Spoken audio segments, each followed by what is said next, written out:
What if I told you that America's fifth largest city sits in one of the most uninhabitable places on the continent? I'm talking about Phoenix, Arizona, a place where summer highs regularly break 110 degrees, where rain is basically a rumor, and yet over 5 million people live there today.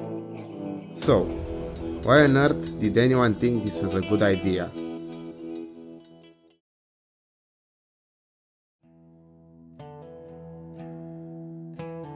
To understand Phoenix, we have to rewind more than 1,000 years. Long before air conditioning or freeways, the Hohokam people built one of the most advanced irrigation networks in North America.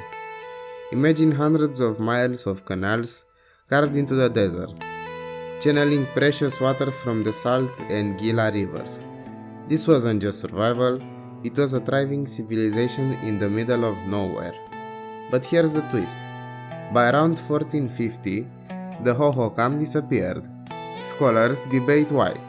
Droughts, floods, resource strain. But one thing's clear. The desert doesn't forgive mistakes. And that should have been a warning sign, right?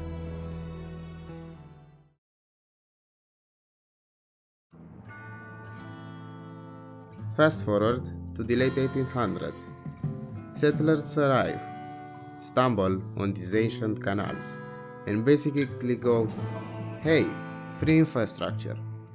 They rebuilt the irrigation system, planted crops, and named the settlement Phoenix, after the bird that rises from the ashes, which, if you think about it, is a pretty bold choice when you're living in a place where an entire civilization already vanished. By the 20th century, dams and irrigation projects turned Phoenix into an oasis of farmland. But the real game changer hadn't even arrived yet.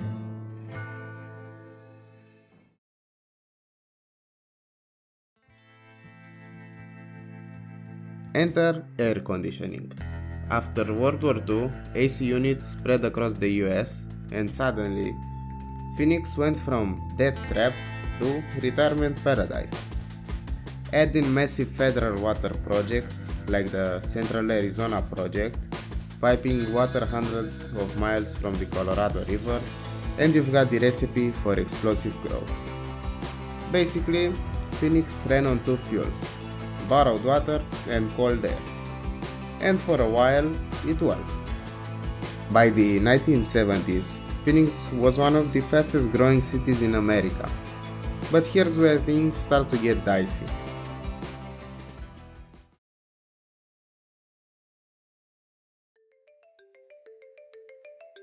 Phoenix is now a metropolis of millions, but the challenge is, they've only gotten sharper. Heatwaves are breaking records almost every summer. Climate change is making the desert even harsher. And that borrowed water, the Colorado River, is drying up, sparking fights across the Southwest about who gets what. Living there isn't just uncomfortable, it can be dangerous. Hospitals regularly report spikes in heat-related illnesses. There are days where touching a seatbelt buckle in your car is a genuine health hazard. Fun fact, or maybe not so fun. Asphalt in Phoenix can reach 107 degrees. That's hot enough to fry an egg or melt your shoes.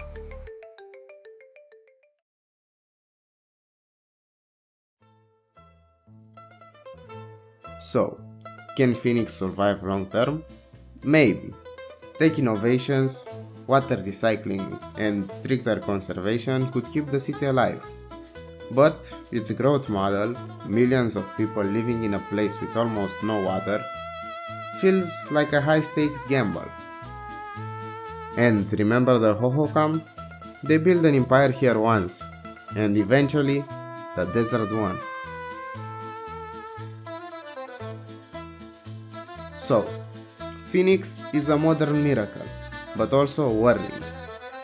It's proof of human ingenuity, and at the same time, a reminder that nature always has the final say. Would you live in Phoenix, or do you think it's a ticking time bomb? Drop your thoughts in the comment, and if you like this deep dive, hit subscribe.